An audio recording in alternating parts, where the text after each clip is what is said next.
Yan. So ngayon po, tayo po ay nagpapatuloy po sa ating mensahe. Marahil ngayong hapong tanghaling ito ay ating pong itong matatapos na. What are the benefits of listening to the Word of God? Ano po ba ang ating pong mga benepisyo na makukuha po sa ating pong pag-aaral po ng salita ng ating Panginoon? Ano po? So, kaya't nais kong tayo po ay magpatuloy na makinig at sa ating pakikinig po ay tayo po ay may makukuha po tayo Ano po? Na mensahe, pakinabang o benefits po sa ating pong pangangaral po ng salita ng Panginoon. Ano po? Ulitin ko po, no? Yan. Medyo bakit po nagkakaroon ng problema po? Okay, yan. So, what are the benefits of listening to the Word of God? Ano-ano po yung mga benepisyo na ating pong makukuha sa pangangaral po ng salita ng ating Panginoon? Okay? Yan po yung ating pong nais kong pansinin po natin. Ano po? At mahalaga po yun, okay, na ating pong matunghayan base po sa banal na kasulatan. So, ngayon po, umpisa na po natin. Ang unang-unang benefits po ng pangangaral po ng salita ng Panginoon ay ito po ang pagmumulan. It is the source of our faith. It is the source of faith dahil sabi sa Romans 10:17,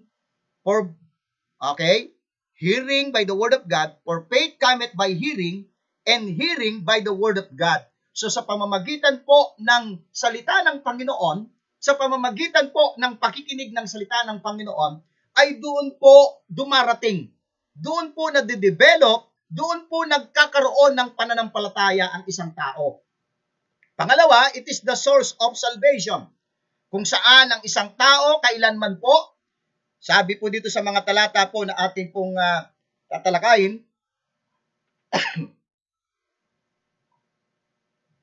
ay ating pong matutunghayan na ito pong kaligtasang ito ay napakahalaga po napakahalaga po na makita ng tao, hindi po niya maunawaan ang salitang kaligtasan, hindi niya po maunawaan ang doktrina ng kaligtasan hanggat hindi po muna siya makikinig ng salita ng ating Panginoon, mga minamahal. Ano po? So napakahalaga po yan, mga minamahal. Ano po? Yan, okay? At hindi ko alam bakit na ganito, no? Siguro ay tatanungin ko po yung ating kaibigang pastor, no? At ba't nagkakaganito, no? And then number 3, it is the source of truth. Okay? Ito po, binabalikan lang natin po ito, no? Binibilisan ko na lang po ito dahil pangatlong araw na po natin na ito po ay tinatalakay ko. Ano-ano yung mga benepisyo na pwede natin makuha sa pamamagitan ng pakikinig. Kaya't napakahalaga po tayo po ay makinig ng salita ng Panginoon. Kaya't dito po may mga ngaral na nagsusumikap na talagang maipangaral ang salita ng Diyos para po ito po yung pagmumula ng ating pananampalataya, magkakaroon ng faith ang isang tao the moment na ma-expose siya sa salita ng Panginoon. It is the source of salvation, it is the source of truth, it is the source of freedom. Okay? Ito po yung source of freedom. And then, it is the source of spiritual food. Okay? And then, it is the source of growth.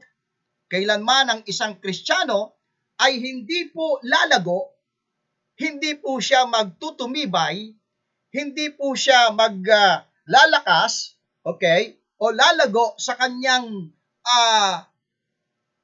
bilang isang Kristiyano kapag hindi po siya nakikinig ng salita ng Panginoon.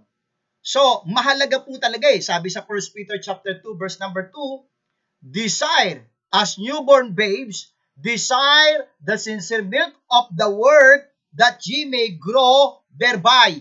So, mahalaga po mga Kristiyano, mga mananampalataya, sa paglago, sa pagmature ng isang Kristiyano, ang pakikinig po ng salita ng Diyos.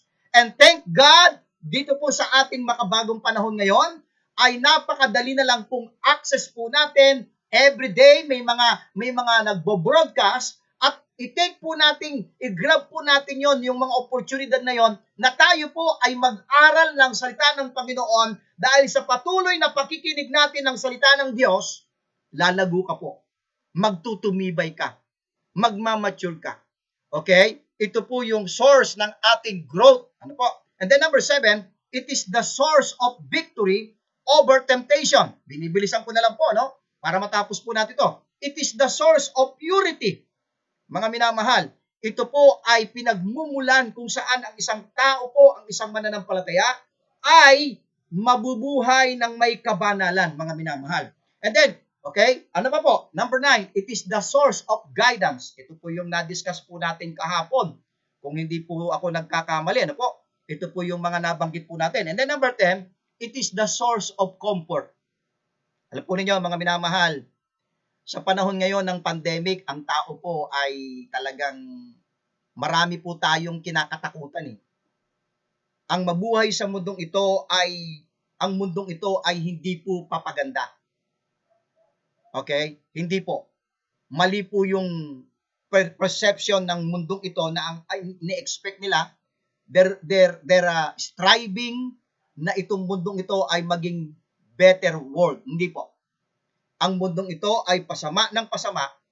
Pero thank God, meron po tayong salita ng Diyos na every time na napapakinggan po natin na ito po ang nagbibigay sa atin ng comfort, ito po ang nagbibigay sa atin ng guidance, ito po ang magbibigay sa atin ng purity. Tayo po ay masasanctified every time na tayo po ay nakikinig ng salita ng Panginoon. And then number 11, it is the source of spiritual victory. So dito po tayo. Number 11 na po tayo. Ephesians chapter 6 verse 17. Ang sabi po sa Ephesians chapter 6 and verse number 17 ay tunghayan po natin. Ano po? Ephesians chapter 6 and verse number 17. Ano po ang sabi po dito sa Ephesians chapter 6 and verse number 17?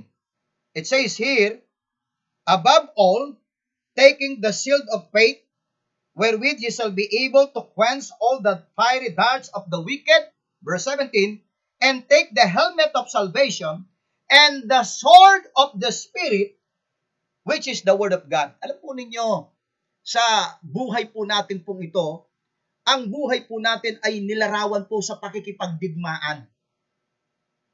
At hindi po kayo magtatagumpay kung wala po kayong sword of the Spirit. Kaya po, every time na tayo po ay nakikinig ng salita ng Panginoon, binibigyan tayo ng Diyos ng armas, binibigyan tayo ng Diyos ng kalasag, binibigyan tayo ng Diyos ng lakas upang tayo po ay maging matagumpay na Kristiyano dito sa mundong maraming pakikipagbaka, maraming mga problema, marami pong mga bagay sa mundong ito na nagbibigay po ng bagay po na yon. Ano po, mga minamahal? Okay po, napakahalaga po eh. So, kaya mapapansin po natin, mga minamahal, na kung saan ay talagang mahalaga na talagang tayo po ay magsumikap na makinig po ng salita ng Panginoon sapagkat ito po ang pagmumulan ng spiritual victory. Dito po ang isang Kristiyano na hindi nakikinig ng salita ng Panginoon, pansinin po niyo, yung kulang po siya sa pagdalo, kulang po siya sa pakikinig ng salita ng Panginoon, pansinin niyo, napakahina niya. Karnal po ang kanyang buhay, worldly. Pero pansinin po ninyo yung isang Kristiyanong continuous na nakikinig po ng salita ng Panginoon. Makikita mo yung kanyang maturity, makikita mo yung victory sa buhay niya, mga minamahal. Kaya napakahalaga, ito po yung benepisyo na makakamta ng isang Kristiyano sa patuloy na pakikinig po niya ng salita ng Panginoon. Number 12, it is the source of joy. It is the source of joy. Ito po, sabi po sa Psalms 19 verse 8. Buksan po natin, samahan po ninyo akong buksan ang ating pong mga Biblia dito po sa Psalms chapter 19. Ito po, ano po? Psalms chapter 19 po. Buksan po natin ang ating mga Bible po. Sa Psalms chapter 19 po. It says in Psalms chapter 19, okay? Ang sabi sa Psalms chapter 19 and verse number 8, Ito po ang pagmumula ng ating kagalakan. Ang sabi sa verse 8, the statutes of the Lord are right, rejoicing the heart. The commandments of the Lord is pure, enlightening the eyes. Alam po niyo mga minamahal, nagbibigay po ito ng joy. Joy na hindi kailanman, kagalakan na kailanman ay hindi makukuha sa material na mga bagay. Alam niyo bakit po ang tao po ay malungkot? Bakit po parang ang buhay ng isang tao na wala sa pakikinig ng salita ng Diyos, ang buhay po niya ay miserable.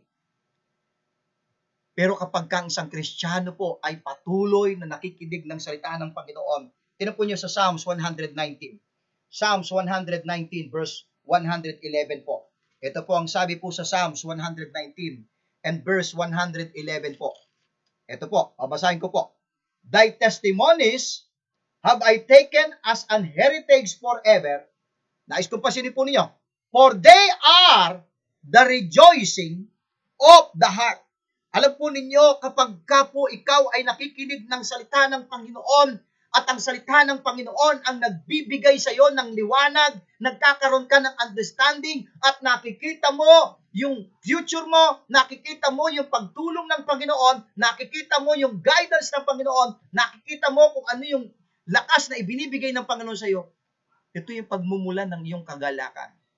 It is the source of joy. Amen. Napakahalaga po yan eh. Yan po ang pinagmumulan ng kagalakan. And then, it is the source of preparation for good works. Basahin po natin. Tingnan po natin. Okay? 2 Timothy chapter 3. 2 Timothy chapter 3 po. Ang sabi po sa 2 Timothy chapter 3 po. Okay? Ito po ang nakasaad po sa 2 Timothy chapter 3 and verse number 16 and 17. Familiar verse po ito, pero nais ko pong samahan po ninyo kung buksan ang mga Biblia po ninyo sa 2 Timothy chapter 3 verse number 16. Ang sabi po dito, all scripture is given by inspiration of God and is profitable. Nais kong malaman ninyo at nais kong patuloy na maunawaan ninyo na ang salita ng Diyos ay may profit. Meron po itong pakinabang. Meron po tayong makukuha. And is profitable for doctrine, for reproof, for correction, for instruction in righteousness, that the man of God may be perfect, truly furnished unto all good works. So sa pakikinig mo ng salita ng Panginoon, ito po talaga yung reason. Bakit po every Sunday, every day, makikinig ang isang Kristiyano ng salita ng Panginoon para po maihanda po kayo sa mga bagay na paglilingkod, para maihanda yung puso mo. Okay? Kaya't napakahalaga po alam po ninyo mga minamahal, nais ko pong ipabatid sa lahat sa mga nandito po ngayon dito po sa Facebook po. Ano po? Okay? At nais ko pong maunawaan po natin, okay, na kung saan po ay nais kong maunawaan po natin. Ano po? Yan. Okay? Nagkakaroon ng problema po. Ano po? Okay? Sige, balikan lang. Okay. Okay. Yan. Okay. So, okay. So, hello po. Yan. Medyo nagkakaroon po ng problema ng konti dito sa ating medyo naninibago po ako. Pero siguro medyo masasanay din po tayo. At medyo maano din po natin po ito, no? Ngayon lang po ako nag-live from OBS to Facebook, ano? Ang na-use ko po ay from Zoom. Nag-open po kami ng Zoom at pagkatapos po ay live po, broadcast. So anyway, magpatuloy po tayo. It is the source of preparation for good works. Ang pangangaral ng salita ng Panginoon, ang intention, ang goal, kung bakit ang isang Kristiyano ay patuloy na makikinig ng salita ng Diyos para maihanda siya sa mga gagawin niya sa kanyang local church.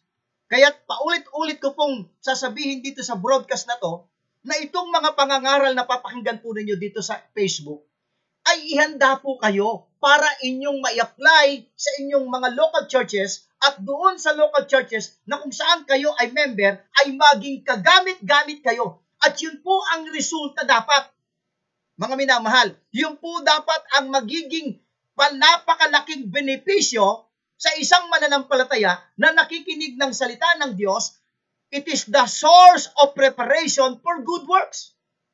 Kaya't nalulungkot ako, mga minamahal, kung kayo po ay araw-araw nakikinig dito sa broadcast na to o sa mga ibang mga nagbo-broadcast at pagkatapos hindi kayo nagpa-participate sa inyong church, may problema po.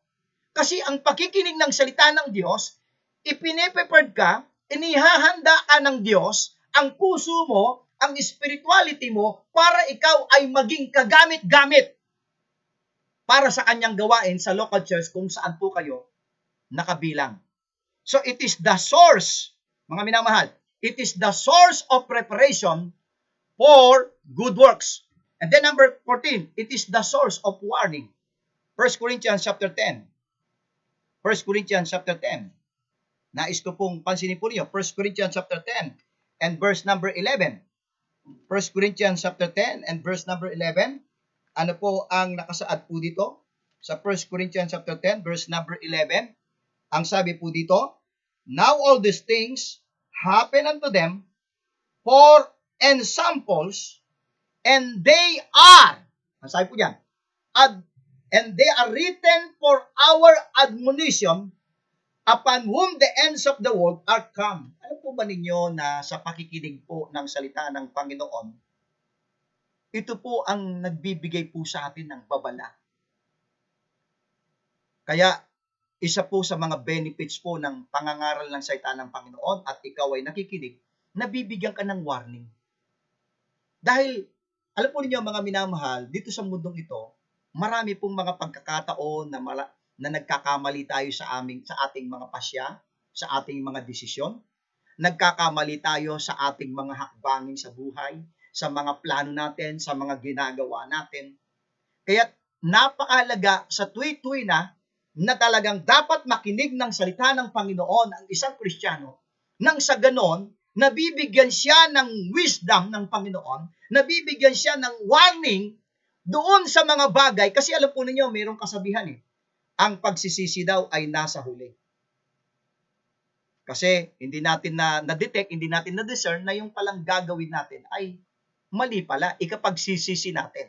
Marami tayong mga regrets in life. Bakit po? Bakit tayo may mga regrets? Bakit tayo may mga panghihinayang sa ating mga ginawang sa mga nakaraang buhay natin? It is because hindi tayo nagkaroon ng discernment.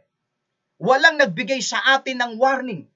Kaya't napakahalaga po na i-take po natin ang pangangaral ng salita ng Diyos. Huwag po tayong ma-open, huwag po tayong magagalit kung sakaling ikaw ay tinatamaan, dahil ang salita ng Panginoon, kapag napakikinggan mo, isa sa mga benepisyo nito ay nabibigyan ka ng warning.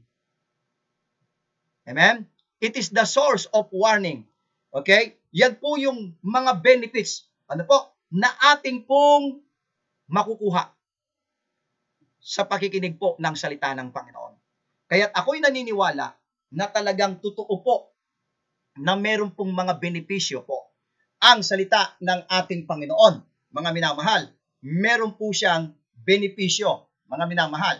Okay? At ito po ang ating pong natalakay sa loob po ng 3 araw na ating pong pag-broadcast.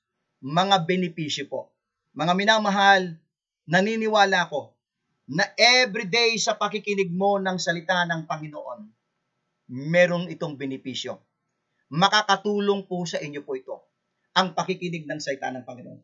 Kaya palagi po sa tuwi-tuwi na mag-desire natin, magkaroon tayo ng willingness, magsumikap po tayo na patuloy na makinig ng salita ng Panginoon.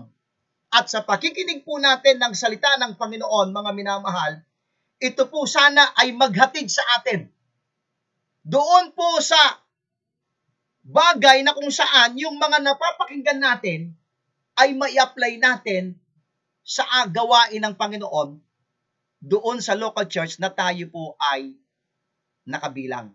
Okay? Kung saan doon po tayo membro. Ulitin ko po mga minamahal, napakalaki po ng benepisyo po na pwede po nating makuha sa patuloy na ating pakikinig po ng salita ng Panginoon. Kaya't wag po tayong hihinto. Wag po tayong titigil. patuloy po na nasain natin ang salita ng Diyos. Sabi ni Job, I esteem thy words more than my necessary food. Okay? Talagang si David, okay? Honey. Talagang ito po ay pulot pukyutan. Okay? Sapagkat ang salita ng Diyos ay very pure. Kaya salamat po tayo, may mga nangangaral po ng salita ng Panginoon sa araw-araw po na pagbo-broadcast. Okay? Tayo po ay manalangin po saglit. Dakilang Diyos na makapangyarihan po sa lahat, marami pong salamat po sa bawat isa po na ngayon po ay nakatune in dito po sa Daily Load of Benefits. Muli po ay maraming salamat po sa inyong kabutihan at patuloy po na kayo po ang manguna po sa amin, Panginoon. Pinupuri po namin kayo, pinapasalamatan sa tanging pangalan ni Jesus. Amen at amen. Nais kong i-recognize po ang mga tao po rito po, mga kapatiran dito po sa Facebook Live.